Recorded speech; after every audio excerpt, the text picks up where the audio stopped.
C'era sempre qualcuno che diventerà confinante di una provincia autonoma e che chiederà di andare via. All'indomani del voto del Senato che dà il via libera, 10 anni dopo la consultazione referendaria, al passaggio di Sappada dal Veneto al Friuli Venezia Giulia, la maggior parte dei comuni di confine scalda i motori e se arriverà il sì anche dalla Camera comincia a pensare concretamente a fare le valigie verso lidi più favorevoli, leggi, regioni autonome.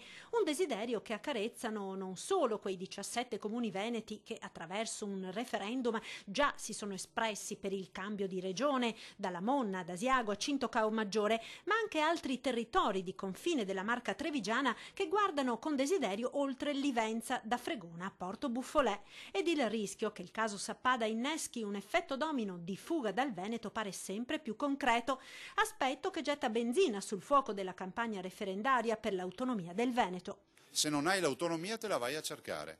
Lo dimostra la Catalogna, no? Se non hai l'autonomia te la vai a cercare. Questi comuni, se avessero un Veneto autonomo, non avrebbero mai pensato di andare da altre parti. La verità è che noi dobbiamo fare il Veneto autonomo. Non accadrà, per carità. Accadrà allora che tutti se ne andranno, anche il Veneto se ne andrà e finirà che Bolzano avrà lo sbocco al mare. Rincara la dose Simonetta Rubinato, da sempre sostenitrice delle istanze autonomiste del Veneto. Se il referendum del 22 ottobre era un'opportunità, dice la deputata del Partito Democratico, ora, dopo il voto del Senato su Sappada, diventa una necessità per evitare la disgregazione del Veneto. Quantomeno ci sono altri 17 comuni del Veneto che hanno già votato per staccarsi dal Veneto ed andare o in Friuli o in Trentino Alto Adige.